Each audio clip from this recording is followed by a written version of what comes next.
Hello students, आज हम लोग ग्रुप केमिस्ट्री के सेकंड चैप्टर में है। फर्स्ट चैप्टर मैंने ग्रिग्नार्ड पढ़ा दिया आपको।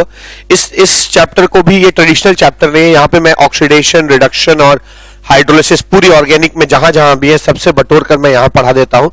तो आगे आपके पढ़ना ऑर्गेनिक केमिस्ट्री और लॉजिकल भी हो जाता है और आसान भी हो जाता है। ठीक है, तो पहले याद होगा हम लोगों ने नॉमेनक्लेचर पढ़ा था, उसके बाद हम लोगों ने आइसोमेरिज्म पढ़ा, फिर जीओसी पे काम किया। जीओसी के बाद चौथा चैप्टर हम लोगों ने पढ़ा ग्रिग्नार्ड। मैं इसलिए सीक्वेंस बता रहा हूं ताकि जितने बच्चे मुझे अभी सुन रहे हैं इस वक्त वो इस चीज को जाने कि आप यहां पर तभी पहुंच सकते हैं जब आपने कम से कम आइसोमेरिज्म, जीओसी और ग्रिग्नार्ड चैप्टर तो पढ़ लिया हो। ठीक है, ग्रिग्नार्ड के बाद ये चैप्टर आता है और ग्रिग्नार्ड के बाद ही इसको पढ़ा जाना चाहिए। जीओसी और आइसोमेरिज्म के बाद पढ़ा जाना चाहिए। तो पहला चैप्टर नॉमेनक्लेचर था ऑर्गेनिक का, दूसरा चैप्टर हमारा आइसोमेरिज्म था, तीसरा जीओसी था, चौथा ग्रिग्नार्ड था और हम पांचवें चैप्टर पे है ऑक्सीडेशन, रिडक्शन और हाइड्रोलिसिस। ठीक है, ध्यान दीजिएगा। इसके बाद हम लोग फिर हाइड्रोकार्बन शुरू करेंगे जो कि ट्रेडिशनल चैप्टर है। तो इस चैप्टर का नाम क्या है? इस चैप्टर का नाम है ऑक्सीडेशन,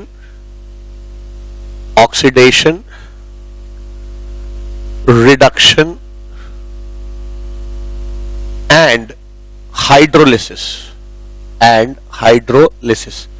मुझे लगता है कि लगभग 8 से 9 लेक्चर्स इसमें लगेंगे मुझे इस चैप्टर को खत्म करने में। 7-8 लेक्चर्स लग जाएंगे।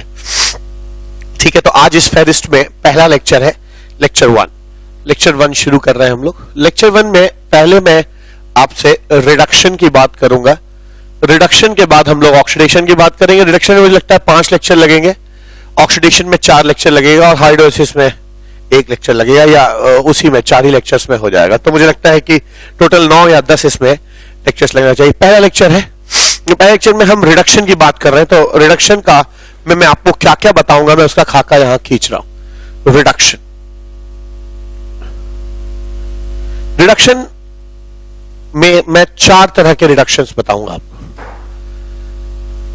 पहला कैटालिटिक रिडक्शन, जहां कैटलिस्ट इन्वॉल्व होता है, कैटालिटिक रिडक्शन।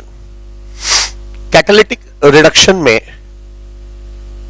रिडक्शन में सबसे पहली चीज आएगी हाइड्रोजन, वो हैवी मेटल्स के साथ रिडक्शन, जैसे हाइड्रोजन इन प्लैटिनम या हाइड्रोजन इन पैलाडियम या हाइड्रोजन इन निकेल या रेने निकल। रेने निकल जो है वो NiH होता है, निकल हाइड्रोजन बॉन्डेड होता है। पहला हो गया। कैटालिटिक रिडक्शन में दूसरा हो जाएगा विल्किंसन कैटलिस्ट। विल्किंसन्स कैटलिस्ट इन्वॉल्व करके रिडक्शन करना। ट्रिस ट्राइफिनाइल फॉस्फीन रोहोडियम क्लोराइड, ये होता है। ट्रिस मीन्स 3 ट्राइफिनाइल फॉस्फीन है। ठीक है, 3।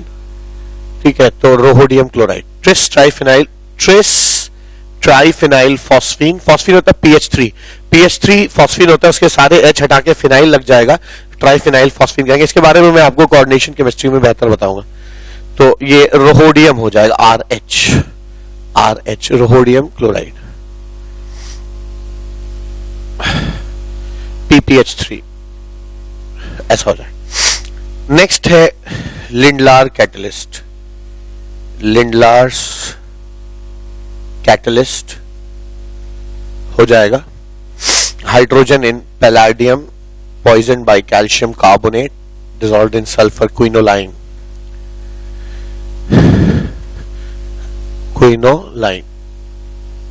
नेक्स्ट है चौथा। तो कैटालिटिक रिडक्शन में है ना, ये 4 कैटलिस्ट वाले रिडक्शंस पढ़ने हैं। एक हैवी मेटल्स के साथ, विल्किंसन कैटलिस्ट के साथ, लिंडलार्स कैटलिस्ट के साथ और रोजेनमंड कैटलिस्ट के साथ। तो अगला है रोजेनमंड कैटलिस्ट। रोजेनमंड कैटलिस्ट भी ऐसा होता है, hydrogen palladium poison by barium sulphate dissolved in sulphur quinoline. ये आपका कैटालिटिक रिडक्शन हो गया, जो पहला रिडक्शन हम लोगों को करना है, जानना है। दूसरे तरह का रिडक्शन होता है। ठीक है, तो देखिए रिडक्शन मींस हाइड्रोजन से रिएक्शन। हाइड्रोजन से रिएक्शन में हाइड्रोजन न्यूट्रल हो सकता है, हाइड्रोजन H+ के रूप में हो सकता है, हाइड्रोजन H- के रूप में हो सकता है। ठीक है, तो नेक्स्ट क्या है, नेक्स्ट रिडक्शन है reduction with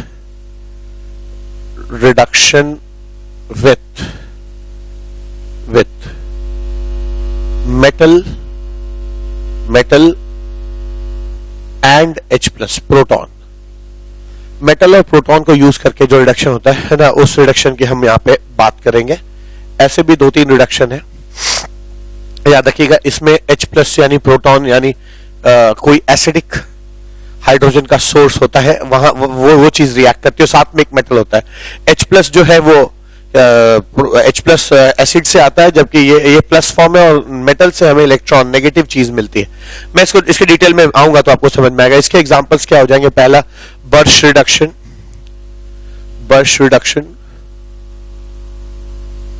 sodium in liquid ammonia या लिथियम इन लिक्विड अमोनिया, ठीक है, ये बर्श रिडक्शन हो जाएगा। बर्श रिडक्शन के बाद दूसरा है बोविएल्ट ब्लैंक रिडक्शन। ये होता है यहां पे मेटल के रूप में सोडियम होता है और H प्लस आयन का सोर्स अल्कोहल होता है, C2H5OH, ठीक है। इसको सोडियम इन अल्कोहल भी लिखते हैं, ठीक है। अगला हो जाएगा स्टीफेंस रिडक्शन। ये फर्स्ट हो गया, ये सेकंड हो गया, ये थर्ड हो गया। स्टीफेंस रिडक्शन में दो चीजें होती है, SnCl2 प्लस HCl, ठीक है। कैसे रिएक्ट करेगा इसके बारे में आगे बताऊंगा आपको। तो और चौथा हो जाएगा क्लीमेंसन रिडक्शन। इसमें मेटल जो है वो जिंक हो जाता है और जिंक इन HCl, ठीक, मेटल जो है जिंक हो जाएगा और HCl जो है वो प्रोटॉन का सोर्स हो जाएगा, ठीक है। तो ये आपका क्लीमेंसन रिडक्शन कहलाता है। ऐसे ही रिडक्शन जो है वो H माइनस से भी हो सकता है, उसको हाइड्राइड कहते हैं ना, तो रिडक्शन जो है H माइनस के थ्रू भी हो सकता है, ठीक है। तो रिडक्शन बाय हाइड्राइड, यहां मैंने एक चीज ध्यान देने वाला है, मरकरी जिंक अमेलगम हो गए HgHCl, है ना, मरकरी जिंक अमेलगम। तो ये मेटल का सोर्स हो गया और ये जो है प्रोटॉन का सोर्स हो गया। अब रिडक्शन बाय H माइनस। अब H माइनस के सोर्स क्या हो जाएंगे? 3 सोर्स हैं फेमस, बहुत ही फेमस है, आपको याद रहना चाहिए। लिथियम, एल्यूमिनियम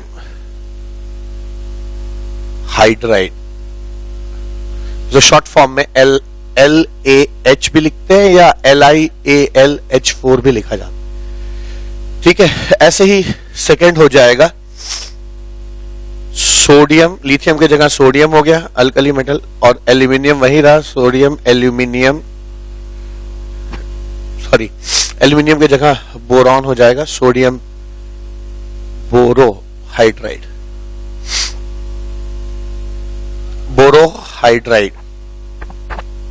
SbH भी कहते हैं इसे। ये हो जाएगा NaBH4। ये LiAlH4 की तरह उतना स्ट्रॉन्ग रिड्यूसिंग एजेंट तो नहीं होता है, ठीक है, थोड़ा सा ही वीक होता है, सोडियम बोरोहाइड्राइड। और तीसरा हाइड्राइड का सोर्स है डाइबल H का फुल फॉर्म होता है die isobutyl aluminium hydride, die isobutyl aluminium hydride, ठीक है। DI, ठीक है, ध्यान दीजिएगा, DIBALH,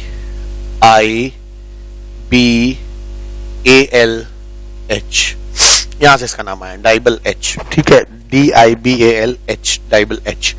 अब अगला रिडक्शन जो है, तो इतनी सारी चीजें मैं 5 लेक्चर में आने वाले पढ़ाने वाला हूं, ठीक है ना। Reduction, catalytic reduction, reduction with H plus, reduction with H minus, और लास्ट है मिसलेनियस रिडक्शन।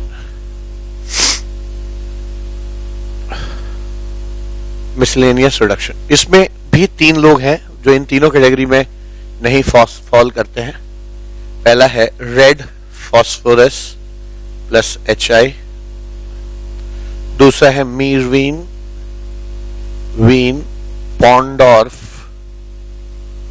वर्ले रिडक्शन, जिसको शॉर्ट फॉर्म में एमपीवी रिडक्शन भी कहते हैं, एमपीवी है ना, रिडक्शन भी कहा जाता है।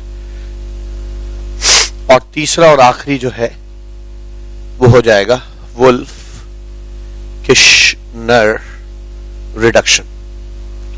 तो आने वाले 5 लेक्चर्स में हम इन सब चीजों के बारे में डिटेल में पढ़ेंगे। और याद रखिए कि अगर आप ये रिडक्शन सीख गए तो आपके लिए आगे ऑर्गेनिक केमिस्ट्री पढ़ना बहुत आसान हो जाएगा। ठीक है, तो मैं बताऊं आपको कि चैप्टर का नाम ऑक्सीडेशन, रिडक्शन और हाइड्रोलिसिस है। इसमें मैं आपको रिडक्शन पढ़ा रहा हूं। रिडक्शन में catalytic reduction, reduction with H+ ion, reduction with H- ion और मिसलिनियस रिडक्शंस पे बातचीत करूंगा। ठीक है, तो आइए अब पहला उठाते हैं कैटालिटिक रिडक्शन। मुझे लगता है कि इस लेक्चर में इसको पढ़ते पढ़ते ही ये लेक्चर बीत जाएगा, तो फर्स्ट रिएक्शन ही हम आज कवर कर पाएंगे। ठीक है, तो बाकी तो सेकंड लेक्चर में ये कवर होगा। तो आइए फर्स्ट लेक्चर जो है फर्स्ट टॉपिक पढ़ते हैं। रिडक्शन में कैटालिटिक रिडक्शन, उसमें भी रिडक्शन विद हेवी मेटल्स पढ़ते हैं। रिडक्शन में अब सबसे पहली चीज जो है वो देखनी है catalytic reduction. Catalytic reduction, catalytic reduction में बहुत सारे रिडक्शंस आएंगे।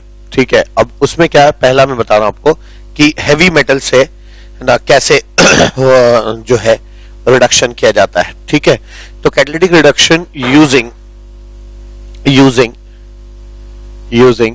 हाइड्रोजन इन पैलेडियम प्लैटिनम, या हाइड्रोजन इन पैलेडियम, या हाइड्रोजन इन निकेल, या कभी कभी एरो पे ना रेने निकल लिखा होगा तो आप समझ जाइएगा कि ये निकल और हाइड्रोजन दोनों मिले हुए हैं। तो पहली चीज तो मैंने ये बताई आपको कि फर्स्ट थिंग कि ये कैटलिस्ट है, ये सब कैटलिस्ट है, ध्यान दीजिएगा। ये निकल जो है ये सब कैटलिस्ट है, ये रिएक्शन को कैटलाइज करेंगे और ये सब रिड्यूसिंग का काम करेंगे, रिड्यूसिंग एजेंट। ठीक है, तो कैसे इन सबको एक साथ इसलिए हम पढ़ रहे हैं क्योंकि इन सब के काम करने का जो तरीका है वो सेम है। तो आइए एक रिएक्शन लेके इनको समझने की कोशिश करते हैं। पहले तो मान लीजिए एक एल्कीन है आपके पास, एक रिएक्शन है CHH डबल बॉन्ड CHH, और आप इसको हाइड्रोजन इन निकल से ट्रीट करते हैं। क्या बनेगा और क्या मैकेनिज्म होगा सीखा जाए। इस चीज पे मैंने बात में सरफेस केमिस्ट्री में भी की थी कि सरफेस केमिस्ट्री में भी मैंने सरफेस फिनोमेना पे मैंने ये बताया था कि कैसे होता है। फिर भी मैं यहां पे दोबारा इसको रिपीट कर रहा हूं। अब होता क्या है कि अगर मान लीजिए कहीं निकल का सरफेस है, जैसे निकल का सरफेस है, तो होगा क्या, इस निकल के सरफेस पे ये जो हाइड्रोजन गैस है, ये हाइड्रोजन जो गैस है H2, ये धीरे धीरे नीचे आएगा और निकल से पे एड्सॉर्ब होने की कोशिश होगा। आपको पता है कि हेवी मेटल्स पे हाइड्रोजन बहुत आसानी से एड्सॉर्ब होता है। ये इधर आएगा और ऐसा करने से ये धीरे धीरे आएगा और इसके साथ धीरे धीरे बॉन्ड मजबूत होने लगेगा और इनके साथ बॉन्ड कमजोर होने लगेगा और ये बॉन्ड टूट जाएगा और H इसके साथ जुड़ जाएगा। तो स्थिति ऐसी हो जाती है कि अब धीरे धीरे फिर अगला हाइड्रोजन आएगा, फिर अगला आएगा। तो स्थिति ऐसी हो जाएगी कि निकल पे हाइड्रोजन धीरे धीरे एड्सॉर्ब हो जाएंगे, ऐसे H ऐसे एड्सॉर्ब मिलेंगे आपको, ये जुड़े हुए मिलेंगे, इसके साथ जुड़ जाएंगे धीरे धीरे ऐसा जुड़ गया। अब होता क्या है, अब एल्कीन जो है गैसियस फॉर्म में है ना, वो इधर पहुंचने की कोशिश करेगी और होगा क्या, CHH डबल बॉन्ड CHH है। अब ये जो एल्कीन है ये धीरे धीरे इस हाइड्रोजन से रिएक्ट करने लगेगी। कैसे, तो यहां सब खेल इलेक्ट्रॉन का है। देखिए 2 इलेक्ट्रॉन यहां है, 2 यहां, 2 यहां है ना। ये इलेक्ट्रॉन यहां आ जाएगा, यहां का भी एक इलेक्ट्रॉन यहां, तो यहां से एक इलेक्ट्रॉन यहां और यहां जाएगा, जबकि यहां का एक इलेक्ट्रॉन ऊपर और यहां का एक इलेक्ट्रॉन ऊपर होगा। तो ये बॉन्ड बनने लगेगा। ये बॉन्ड चूंकि इलेक्ट्रॉन यहां से चले गए तो टूट गया और यहां पे निकल एक ले लेगा, हाइड्रोजन नहीं, यहां हाइड्रोजन एक ले लेगा, निकल एक ले लेगा, हाइड्रोजन, तो निकल से भी इनका बॉन्ड टूट जाएगा। निकल अपना अपना इलेक्ट्रॉन ले लेगा, ठीक है। यहाँ पे तो होगा क्या, इस बात को जहां पे इलेक्ट्रॉन, यहाँ का इलेक्ट्रॉन यहाँ आ जाता है, एक यहाँ आ जाता है, यहाँ का एक इधर जाके बॉन्ड बना देता है, बॉन्ड बना देता है, ये बॉन्ड टूट गया, ये बॉन्ड टूट गया, ये बॉन्ड टूट गया। इसको हम लोग है ना ऐसे दिखाते हैं, कैसे दिखाते हैं मैं दिखा रहा हूं यहाँ पे हम दिखाएंगे कि ये बॉन्ड धीरे धीरे धीरे धीरे वीक होने लगेगा, वीक, क्योंकि इसके इलेक्ट्रॉन माइग्रेट कर रहे हैं। ये वाला बॉन्ड धीरे धीरे स्ट्रांग होने लगेगा, ये वाला बॉन्ड धीरे धीरे, कार्बन और हाइड्रोजन का बॉन्ड धीरे धीरे धीरे धीरे स्ट्रांग होने लगेगा, स्ट्रांग होने लगेगा। और ये हाइड्रोजन का बॉन्ड धीरे धीरे, हाइड्रोजन और निकल का बॉन्ड धीरे धीरे वीक होने लगेगा, और ये भी वीक होने लगेगा, ये भी वीक होने लगेगा, ये भी वीक होने लगेगा, ठीक है, ये वीक होने लगेगा। अब होगा क्या, थोड़ी देर बाद ये इससे चिपक जाएगा और ये इसको लेके उड़ जाएगा। होगा क्या, ऐसा कुछ हो जाएगा। अगर निकल है, निकल निकल निकल है,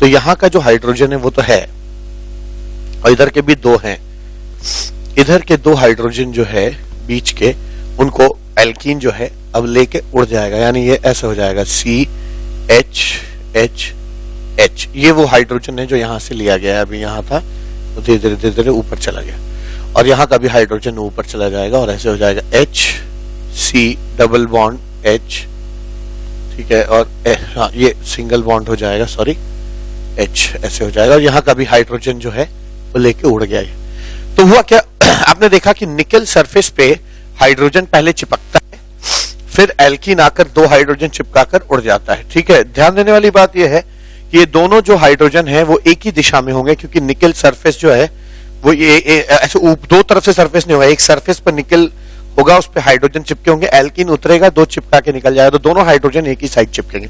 खैर यहाँ पे हमने क्या देखा कि हाइड्रोजनेशन हो गया, एक पाई बॉन्ड टूट के दो सिग्मा बॉन्ड बन गए, यहाँ पे ये रिएक्शन हो जाएगा, और ये दोनों एडिशन जो है वो एक ही साइड होगा, है ना, दोनों सिन एडिशन होगा। तो ये इसका मैकेनिज्म हुआ। तो अगर कहूं कि हमने इस पूरी चीजों में क्या सीखा, तो इस पूरी चीज में, पूरी घटना से हमने क्या सीखा, तो पहली चीज तो हम लोगों ने सीखा कि पहली चीज, दोनों हाइड्रोजन जो ऐड होंगे वो सिन होंगे। ऐसा इसलिए इतना एम्फसाइज कर रहा हूं क्योंकि आगे स्टीरियोकेमिस्ट्री डिसाइड करने में काम आएगा। तो फर्स्ट पॉइंट क्या, both the hydrogens are added in syn manner, या ऐसे लिख सकते हैं कि syn addition of hydrogen takes place, ऐसे लिख लीजिए, ज्यादा अच्छा रहे। सिन एडिशन ऑफ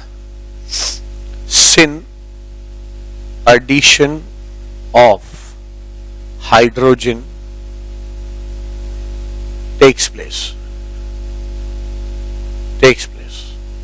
दूसरी बात क्या है, अगर आप गौर से देखिए तो ये रिएक्टेंट आया, ये ट्रांजिशन स्टेट है, ये ट्रांजिशन स्टेट बनाया, ट्रांजिशन स्टेट बना और फिर वो प्रोडक्ट में चेंज हो गया, ठीक है। तो ये रिएक्टेंट से ट्रांजिशन स्टेट होता है हाई एनर्जी स्टेट, जो क्षण भर के लिए बनता है। कुछ ऐसा समझिए, रिएक्टेंट आया, चिपकाया, उड़ गया, रिएक्टेंट आया, चिपकाया, उड़ गया। तो जब ये रिएक्टेंट नीचे एकदम इसके करीब आ रहा होगा तो इसके इलेक्ट्रॉन क्लाउड्स और इनके इलेक्ट्रॉन क्लाउड्स में रिपल्शन हो रहा होगा, लेकिन इस रिपल्शन के बावजूद काइनेटिक एनर्जी इतनी है कि ये चले आते हैं करीब और चिपका के उड़ जाते हैं। तो जब ये नीचे आ रहे हैं इतने रिपल्शन के बावजूद, तो इनकी एनर्जी जो है, याद रखिए, दो रिपल्शन करने वाली चीज जब भी करीब आती है उस सिस्टम की पोटेंशियल एनर्जी बढ़ती जाती है, तो इनकी एनर्जी बहुत बढ़ जाती है। हाई एनर्जी स्टेट ये ट्रांजिशन स्टेट कहलाता है, ठीक है। तो ये सिंगल स्टेप रिएक्शन है, पहली बात तो ये जानिए क्या, this reaction is a single step reaction, एक बात, ठीक है।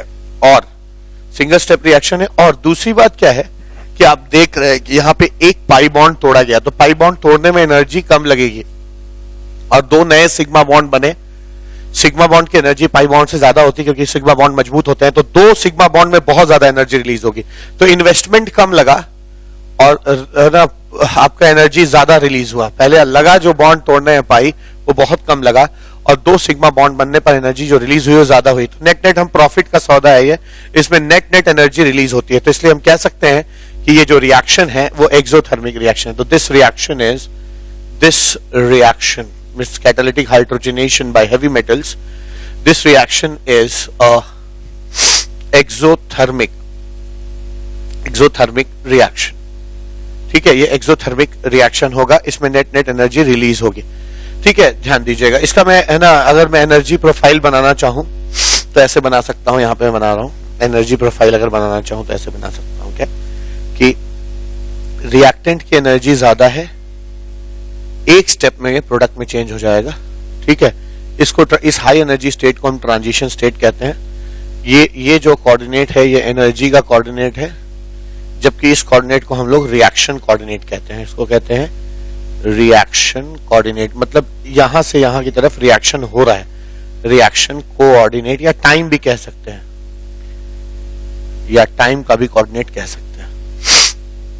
ये जो बीच की एनर्जी का डिफरेंस है, यही पहले एनर्जी इतनी थी अब घट गई, यानी बीच की एनर्जी गई कहां, रिलीज हो गई। इसको हीट ऑफ हाइड्रोजनेशन कहेंगे। इतनी एनर्जी आपकी रिलीज होती है। याद रखिएगा कि हीट ऑफ हाइड्रोजनेशन जो है वो नेगेटिव होगा। ठीक है, negative means reaction is exothermic. ठीक, तो मैंने कहा कि यहाँ पे दोनों हाइड्रोजन सिन फैशन में होंगे, एक स्टेप में ये रिएक्शन होगा, है ना, सीधा रिएक्टेंट से आप प्रोडक्ट में चेंज कर जाएंगे, बीच में एक हाई एनर्जी का स्टेट आएगा जिसको हम लोग ट्रांजिशन स्टेट कहते हैं, और नेट नेट ये रिएक्शन जो है वो एक्सोथर्मिक रिएक्शन होता है। चौथी बात क्या, चौथी बात ये है कि आप एल्काइंस को इस केस में ज्यादा रिएक्टिव पाएंगे, क्योंकि एल्काइंस जो है वो सीधे स्ट्रेट मॉलिक्यूल्स होंगे। एल्कीन्स में क्या है, फिर भी 120 डिग्री का फर्क है। एल्काइंस जो होते हैं वो बिल्कुल स्ट्रेट चेन मॉलिक्यूल होंगे। तो जब ये जैसे एल्काइन जब उतरेंगे इस निकल के ऊपर तो स्टेरिक हिंड्रेंस नहीं होगा, कम होगा। यहाँ क्या है, भले ही ये नीचे आ रहा है पर इसके बीच में स्टेरिक रिपल्शन है, इस हाइड्रोजन के बीच में स्टेरिक रिपल्शन है। ठीक है, ऐसा रिपल्शन आपको एल्काइन के केस में नहीं मिलेगा। एल्काइन जब भी नीचे आएगा हाइड्रोजन को चिपकाने के लिए, कोई भी इसका ऐसा पार्ट नहीं है जो दूसरे हाइड्रोजन के काफी करीब चला जाए और उनके बीच में रिपल्शन हो। तो याद रखिएगा, एल्कीन्स में ज्यादा रिपल्शन है, स्टेरिक रिपल्शन है, जबकि एल्काइंस में नहीं है। तो मैं कह सकता हूं कि अगर हाइड्रोजनेशन की ही बात है और कैटालिटिक तरीके से अगर हाइड्रोजनेशन की बात है, तो आप बड़े आराम से कह सकते हैं कि एल्काइंस जो हैं उनमें स्टेरिक रिपल्शन की कमी होने की वजह से एल्काइंस इजीली हाइड्रोजन चिपका पाएंगे, इन कैटलिस्ट के ऊपर जो चिपके हुए हाइड्रोजन उनसे रिएक्ट आसानी से कर पाएंगे। इसे याद रखिए, एल्काइंस जो है वो ज्यादा रिएक्टिव होते हैं एल्कीन से कैटालिटिक रिडक्शन के लिए। तो मैं यहां पे लिख सकता हूं क्या कि alkynes due to very less steric repulsion are more reactive towards catalytic reduction। ठीक है, कैटालिटिक रिडक्शन के टुवर्ड्स ज्यादा रिएक्टिव होते हैं। पांचवी बात क्या, पांचवी बात, अगर कहीं डाइन होता है, ठीक है ध्यान रखिएगा, अगर कहीं डाइंस है तो डाइंस में अक्सर पाया गया है कि डाइंस जो होते हैं, ऑफ कोर्स ये दोनों एक ही साइड झुके होने चाहिए ऐसे, ठीक है। तो डाइंस जो होते हैं इनमें जो हाइड्रोजन का एडिशन होता है वो 1,4 पोजीशन पे होता है। ऐसा इसलिए, एक तो 1,2 पोजीशन में दूरी कम होगी, रिपल्शन ज्यादा, 1,4 थोड़ा इजी पोजीशन है। ऊपर से होता क्या है समझिएगा आप, है ना, यहां 2 इलेक्ट्रॉन है, यहां 2 इलेक्ट्रॉन है, यहां 2 है, यहां 2 है। एक इलेक्ट्रॉन यहां आ जाएगा, एक इलेक्ट्रॉन यहां चला जाएगा, एक इलेक्ट्रॉन यहां चला जाएगा, एक इलेक्ट्रॉन यहां आ जाएगा। ऐसे यहां का एक इलेक्ट्रॉन यहां आ जाएगा, एक निकल के पास चला जाएगा, यहां का भी एक यहां आ जाएगा, एक निकल के पास चला जाएगा। तो आप देख सकते हैं ये बॉन्ड के दोनों इलेक्ट्रॉन माइग्रेट कर रहे हैं, यानी ये बॉन्ड कमजोर हो रहा है, वीक, ये बॉन्ड वीक हो रहा है। ये दोनों इलेक्ट्रॉन यहां और यहां के पहुंच रहे हैं, यानी ये बॉन्ड स्ट्रांग हो रहा है। यहां से एक इलेक्ट्रॉन यहां से इलेक्ट्रॉन पहुंच रहा है, यानी ये बॉन्ड स्ट्रांग हो रहा है। यहां से एक इलेक्ट्रॉन यहां से इलेक्ट्रॉन पहुंच रहा है, ये बॉन्ड स्ट्रांग हो रहा है। और यहां के एक ऊपर चला गया, एक निकल के पास चला गया, ये बॉन्ड टूटने की स्थिति में। तो मैं कह सकता हूं कि एक्चुअली हो क्या रहा है, यहां पे ऐसा कुछ हो रहा है, निकल हाइड्रोजन, ठीक है, ऐसे हो गया हाइड्रोजन निकल। ये बॉन्ड धीरे धीरे धीरे धीरे वीक होने लगेगा, वीक। ये बॉन्ड धीरे धीरे धीरे धीरे स्ट्रांग होने लगेगा, ये बॉन्ड धीरे धीरे वीक होने लगेगा, ये बॉन्ड धीरे धीरे स्ट्रांग होने लगेगा, ये बॉन्ड धीरे धीरे धीरे धीरे स्ट्रांग होने लगेगा, ये बॉन्ड धीरे धीरे स्ट्रांग होने लगेगा, स्ट्रांग होने लगेगा। और ये वाला हाइड्रोजन और निकल का बॉन्ड जो है धीरे धीरे धीरे धीरे वीक होने लगेगा। और ये वाला भी बॉन्ड जो है धीरे धीरे धीरे धीरे धीरे धीरे वीक होने लगेगा, वीक होने लगेगा। तो होगा क्या, होगा ये कि H इससे लेके उड़ जाएगा, निकल हट जाएगा, H इससे जुड़ जाएगा, तो H जुड़ा हुआ है एक कार्बन से, फिर ऐसे फिर ऐसे फिर ऐसे, फिर H यहां जुड़ा हुआ है। और ये जो पाई बॉन्ड था ये स्ट्रांग होते होते बीच में चला जाएगा, तो यहां पे आपका पाई बॉन्ड आ जाएगा, ठीक है, ये जो है पाई बॉन्ड आ जाएगा। तो इस तरह की चीजें आ जाएंगी। तो क्या सीखा कि जब भी डाइन्स होते हैं, जब भी dance means pi bond alternate पे होते हैं, तो वहां पर 1-2 एडिशन ना होके 1-4 एडिशन होगा, बशर्ते कि ये बॉन्ड जो है ना, ये पॉइंट और ये पॉइंट दोनों है ना हाइड्रोजन के करीब होने चाहिए। अगर किसी वजह से ये इस तरफ नहीं आ पाके ऊपर की तरफ हो जाता है ऐसे, तो फिर ये 1-2 ही एडिशन होगा। आप समझ रहे मेरी बात? अगर कल को किसी वजह से मजबूरी से ये ऐसे हो जाए, तब फिर आप यहां तो चिपका लेंगे हाइड्रोजन, यहां नहीं, यहां का जो पॉइंट है ऊपर से आ जाएगा तो नहीं चिपक पाएगा, तो उस केस में फिर 1-2 एडिशन होगा। तो जो डाइन में जो सिसाइड फॉर्म में होते हैं, किस दिशा में दोनों पाई बॉन्ड ऐसे होता है, यू शेप्ड के होते हैं, वो जाके हाइड्रोजन चिपका लेते हैं, ठीक है। और ये एडिशन जो है वो 1, 2, 3, 4th पोजीशन पे होता है, 1-4 एडिशन होता है। तो याद रखिएगा, dienes add hydrogen at 1-4 position, ये 1-4 पोजीशन पे ऐड करते हैं डाइन्स जो है, ठीक। अब एक चीज तो क्लियर हो गई कि है ना हाइड्रोजनेशन कैसे होता है, इसका पूरा हम लोगों ने मैकेनिज्म समझ लिया। अब ये जान लेते हैं कि कौन लोग इस तरीके से रिएक्ट करते हैं और क्या प्रोडक्ट्स बनते हैं, इस पे बातचीत की जाए। तो यहां मैं आपको बताने जा रहा हूं क्या कि सबस्ट्रेट क्या होगा जिस पे रिएक्शन होने वाला है, सबस्ट्रेट और उसका प्रोडक्ट क्या होगा, इस पे हम लोग बातचीत करेंगे। अगर सबस्ट्रेट एल्कीन होगा तो एल्कीन के से एल्केन बनेगा रिडक्शन होने पे, यानी ये जो सिंगल जो पाई बॉन्ड है वो एक चिप नीचे आएगा और एल्केन नीचे आएगा और 2 हाइड्रोजन चिपका के ऊपर उड़ जाएगा, एल्केन बन जाएगा। अगर यहां पे एल्काइन होगा तो यही चीज 2 बार होगी, एक बार एल्काइन नीचे आएगा, 2 हाइड्रोजन चिपकाएगा उड़ जाएगा, फिर नीचे आएगा 2 हाइड्रोजन चिपकाएगा उड़ जाएगा, यानी सीधा बीच में एल्कीन नहीं बनेगा, ध्यान दीजिएगा, डायरेक्ट जो है एल्केन बन जाएगा, CH2 R- बनेगा, ठीक है। तो एल्कीन भी एल्केन में चेंज होगा, एल्काइन भी एल्केन में चेंज होगा, RCO एसिड क्लोराइड जो है वो अल्कोहल में चेंज हो जाता है, नंबर ऑफ कार्बन्स नहीं बदलेंगे, ठीक है ना, नंबर ऑफ कार्बन्स नहीं बदलेंगे, जितने R और C कार्बन है तो यहां भी R और C कार्बन्स होंगे, ठीक है। इसी तरह से RNO2 नाइट्रो एल्केन्स जो है वो अमीन्स में चेंज कर जाते हैं, ठीक है, यहाँ पे एमीन में चेंज कर जाते हैं। एल्डिहाइड जो है वो अल्कोहल में चेंज कर जाएगा, RCH2OH। कीटोन्स जो है वो भी 2 डिग्री अल्कोहल RCHOH R- में चेंज कर जाते हैं, ठीक है।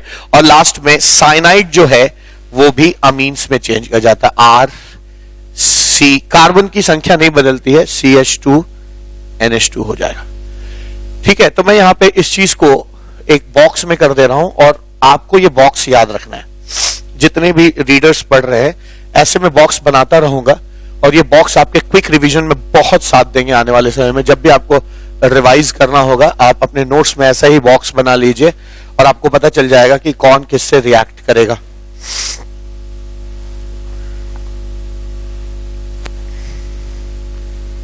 ये आपके है ना लोग हैं जो रिएक्ट करते हैं, इनके अलावा आप किसी और से रिएक्शन नहीं करेंगे। तो यहाँ पे कुछ और बातें हैं जिसका हमें ध्यान रखना है। पहली चीज तो क्या, पहली चीज ये है कि कार्बोक्सिलिक एसिड, ईस्टर और अमाइड कैटालिटिक हाइड्रोजनेशन नहीं देते। तो इस बात को आपको याद रखना होगा कि ये लोग नहीं देंगे।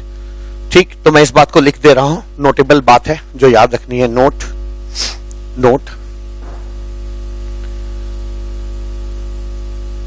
क्या, carboxylic acid, carboxylic acid that is RCOOH, ठीक है, comma esters RCOOR and amides, amides मतलब क्या, RCONH2। तो है ना, amides do not undergo catalytic hydrogenation, catalytic hydrogenation in presence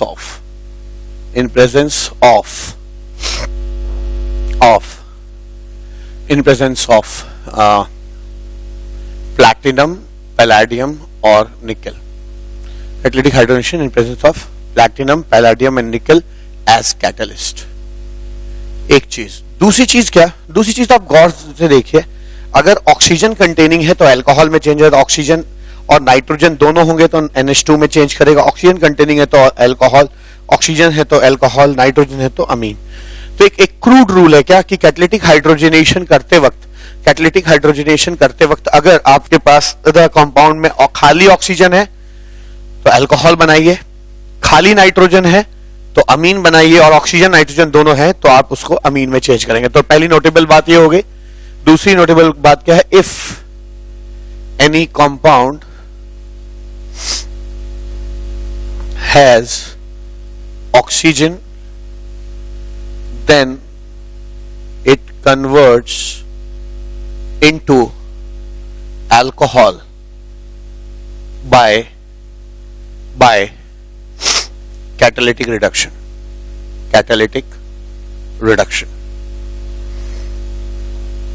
तीसरी चीज क्या, अगर किसी कंपाउंड में नाइट्रोजन है, ठीक है, तो ये ऑक्सीजन अगर होगा तो अल्कोहल में चेंज होगा। इफ एनी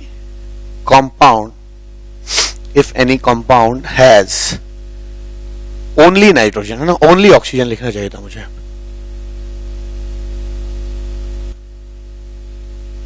ओनली ऑक्सीजन मतलब सिर्फ ऑक्सीजन, नाइट्रोजन ना हो, ठीक है, हैज ऑक्सीजन, तब ये होगा। Any compound has nitrogen then it converts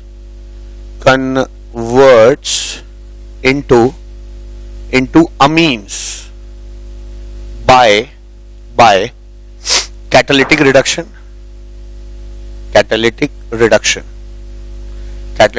से अमीन में चेंज करेगा। चौथी चीज क्या, अगर ऑक्सीजन और नाइट्रोजन दोनों हैं, ठीक है, तो अगर नाइट्रोजन है तो ऐसा है, अगर क्या, if any compound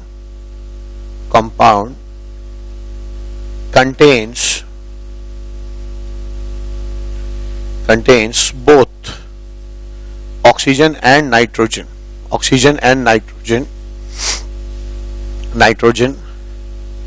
then it gets converted to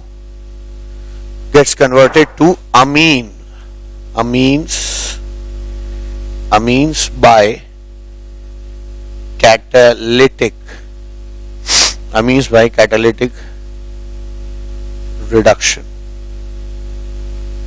तो जहां तक ये जो कैटालिटिक रिडक्शन का था, हाइड्रोजन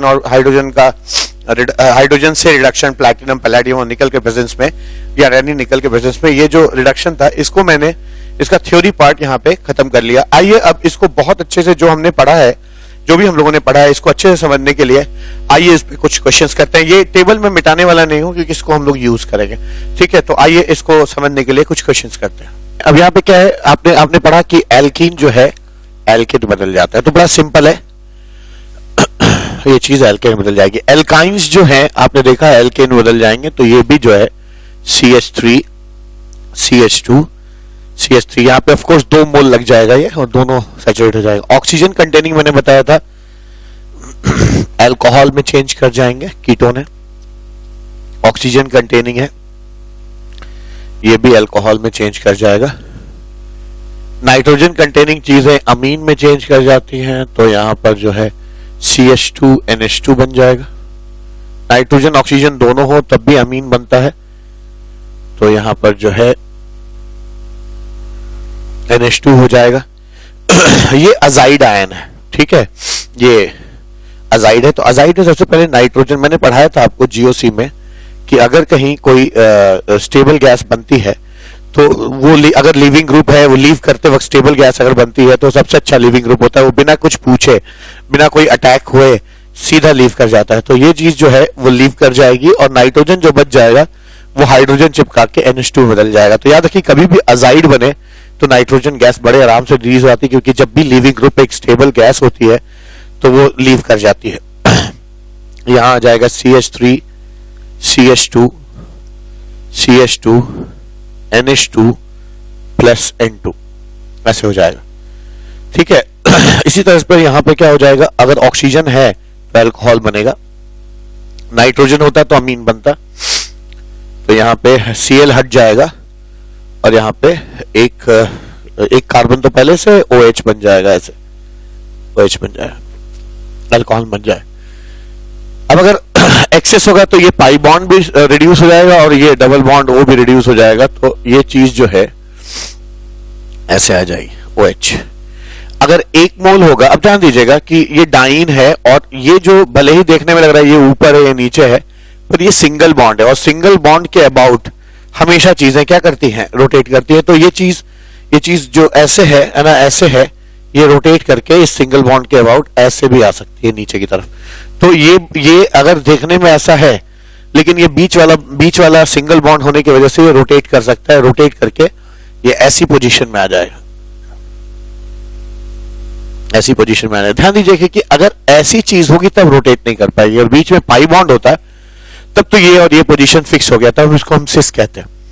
लेकिन ये सिंगल बॉन्ड है तो ये घूम सकता है, तो ये जब घूमेगा तो 1 मोल अगर होगा तो हाइड्रोजन यहां और यहां 1,4 एडिशन होगा, ये चीज बनेंगे, ध्यान रखिएगा 1,4 एडिशन होगा।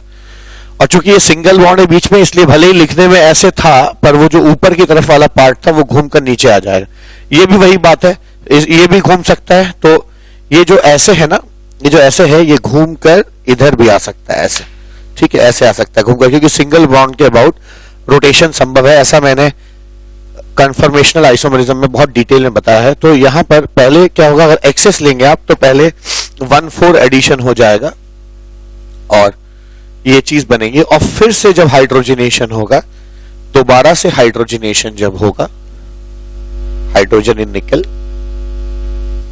तो ये वाला बॉन्ड भी सैचुरेट करके एल्केन में बदल जाएगा, ठीक है। तो अब तक हम लोगों ने 11 क्वेश्चन देखे हैं, 4-5 क्वेश्चन और है मेरे पास। आइए 12वां क्वेश्चन देखते हैं। अब आइए 12वां क्वेश्चन देखते हैं। यहां पे भी वही चीज हो जाएगी, 1,4 एडिशन होगा तो ये चीज बनेगी, जबकि यहां एक्सेस है तो पहले 1,4 एडिशन होगा और फिर हाइड्रोजन इन प्लैटिनम फिर से इससे अगर रिएक्ट करेगा तो ये पाई बॉन्ड भी सैचुरेट कर जाएगा, तो ये चीज बन जाएगी। अब आपको पता है कि एल्कीन और एल्काइन में एल्काइन ज्यादा रिएक्टिव होते, तो अगर 1 मोल हाइड्रोजन है तो पहले इसके सैचुरेट हो जाने की संभावना होगी। तो यहां क्या हो जाएगा, CH double bond CH double bond CH जुड़ जाएगा, यहां CH2 हो जाएगा, sorry CH2 double bond CH2 CH2 CH2 ये चीज बनेगी, ठीक है। और अगर यहां पे देखिए यही सेम क्वेश्चन है, अगर बारी बारी से 3 बार निकल जोड़ा जाएगा, हाइड्रोजन और निकल जोड़ा जाएगा तो क्या बनेगा, उसको इन्होंने ABC कहा है, ठीक है। तो ऊपर वाले क्वेश्चन की तरह ही हो गया। चलिए मैं फिर से कर दे रहा हूं इसे। तो पहली बार अगर फर्स्ट 1 मोल अगर हम ऐड करते हैं तो हाइड्रोजन यहां ऐड होगा, डबल बॉन्ड बन जाएगा, CH2 double bond CH2 CH double bond CH2, ये चीज बन जाएगी, ठीक है। फिर क्या होगा, फिर से अगर हम हाइड्रोजनेट करेंगे अब की बार तो दोनों पाई बॉन्ड हैं, दोनों में से कोई भी, अच्छा एक कार्बन बढ़ेगा नहीं, इसमें 4 ही कार्बन है, ऐसा है, सॉरी मैंने गलत समझ लिया था, 4 कार्बन, 1 2 3 4, तो पहली बार जो हाइड्रोजन होगा वो इसको सैचुरेट करेगा। अब ये डाइन हो गया, डाइन जब हो जाते हैं तो 1,4 एडिशन होगा, यानी पाई बॉन्ड बीच में आ जाएगा। तो अगली बार जब हाइड्रोजन इन निकल करेंगे, इससे हाइड्रोजन इन निकल से रिएक्ट करेंगे तो H यहां और यहां जुड़ेगा, 1,4 एडिशन होगा, तो ये चीज आ जाएगी आपकी CH3 CH double bond CH CH3। और अगर आपने एक बार और इसमें हाइड्रोजन और निकल जोड़ा, ठीक है, तो इसको A कहा गया है, क्वेश्चन में पूछा है, ये B है, ठीक है। अब की बार जब, तो इसमें अच्छी बात क्या थी कि इसमें सब कुछ पूछ लिया, एल्कीन और एल्काइन में कौन पहले हाइड्रोजनेट होगा, एल्काइन। फिर अगर दोनों कॉन्जुगेटेड हैं तो 1,4 एडिशन होगा, पाई बॉन्ड बीच में शिफ्ट कर जाएगा।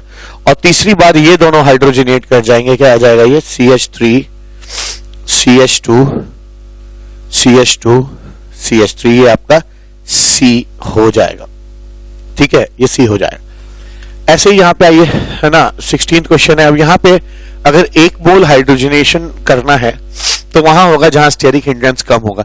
इस वाले में स्टेरिक हिंड्रेंस कम है क्योंकि एक ही अल्काइल ग्रुप जुड़ा है, बाकी हर तरफ छोटे छोटे एटम हाइड्रोजन है, जबकि इस वाले पाई बॉन्ड में इधर भी अल्काइल ग्रुप है, इधर भी है, इधर भी है, इधर भी है, कोई हाइड्रोजन नहीं है। यानी ये जो 1 मोल हाइड्रोजन जो ऐड होगा वो यहां ऐड ना होके यहां ऐड होगा, ठीक है। तो इस चीज को चेक करने के लिए ये क्वेश्चन बनाया गया है कि आपको पता है कि नहीं कि अगर आपके पास 1 मोल हाइड्रोजन है हाइड्रोजनेट करने के लिए और 2 पाई बॉन्ड मौजूद है तो कौन सा करेगा, वो करेगा जो स्टेरिकली कम हिंडर्ड होगा,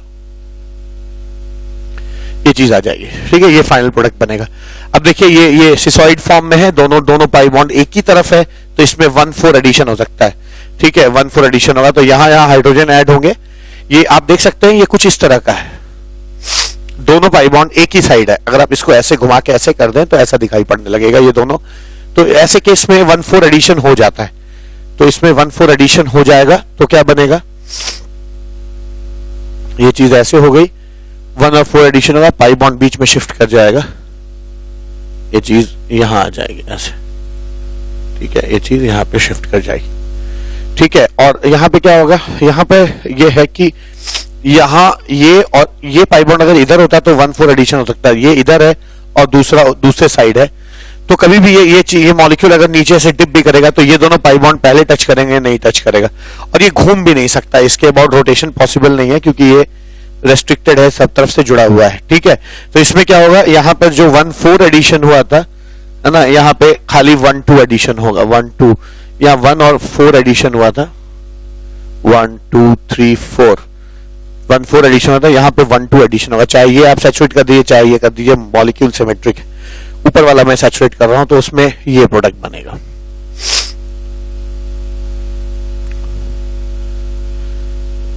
ये चला जाएगा, ये प्रोडक्ट बन जाएगा। तो दोनों के प्रोडक्ट में बारीक सा डिफरेंस है, दोनों लगभग एक जैसे ही मॉलिक्यूल्स हैं। इसमें डाइन था लेकिन दोनों पाई बॉन्ड एक ही रिंग में थे और यहाँ ऑपोजिट रिंग में है, तो है ना, तो 1,2 एडिशन हुआ, क्योंकि है ना 1,4 एडिशन तभी हो पाता है जब ये एकदम यू शेप में हो, ताकि यू शेप वाला मॉलिक्यूल ऐसे जाके दोनों हाइड्रोजन को पिक कर सके, ठीक है। तो ये आपका प्रोडक्ट बन जाएगा। तो आज इस लेक्चर में मैंने आपको कैटालिटिक हाइड्रोजनेशन के बारे में सब कुछ बताया, है ना, कैसे कैसे हाइड्रोजन जो है वो प्लैटिनम, पैलेडियम और निकल के प्रेजेंस में, है ना, इतने लोगों से रिएक्ट करता है, एल्कीन से रिएक्ट करके एल्केन बनाता है, ठीक है, एल्कीन से रिएक्ट करके एल्केन बनाएगा, एल्काइन से रिएक्ट करके एल्केन बनाता है, ऑक्सीजन कंटेनिंग लोग अल्कोहल में और नाइट्रोजन कंटेनिंग लोग अमीन में चेंज करते हैं, ठीक है। तो आज पहले लेक्चर में इतना ही, मिलते हैं अगले लेक्चर में, तो आगे के रिडक्शंस के बारे में बात करेंगे कि विल्किंसन कैटलिस्ट कैसे रिएक्ट करता है, और अभी कैटालिटिक हाइड्रोजनेशन के स्टीरियोकेमिस्ट्री का पार्ट भी बच गया है, क्योंकि लेक्चर लंबा हो जाता है इसलिए मैंने उसे यहाँ पे नहीं बता रहा हूं, मैं अगले लेक्चर बताऊंगा। तो अगले लेक्चर का एजेंडा है हमारा कि मैं कैटालिटिक हाइड्रोजनेशन से ऑप्टिकल नेचर पे मॉलिक्यूल के क्या फर्क पड़ता है इस पे बातचीत करेंगे, विल्किंसन कैटलिस्ट के बारे में बात करेंगे, रोजेनमुंड कैटलिस्ट और लिंडलार कैटलिस्ट के बारे में भी बातचीत करेंगे, और उनसे जो हाइड्रोजनेशन होता है उस पर बातचीत करेंगे। तो आज इस लेक्चर में इतना ही। Thank you so much, have a nice day.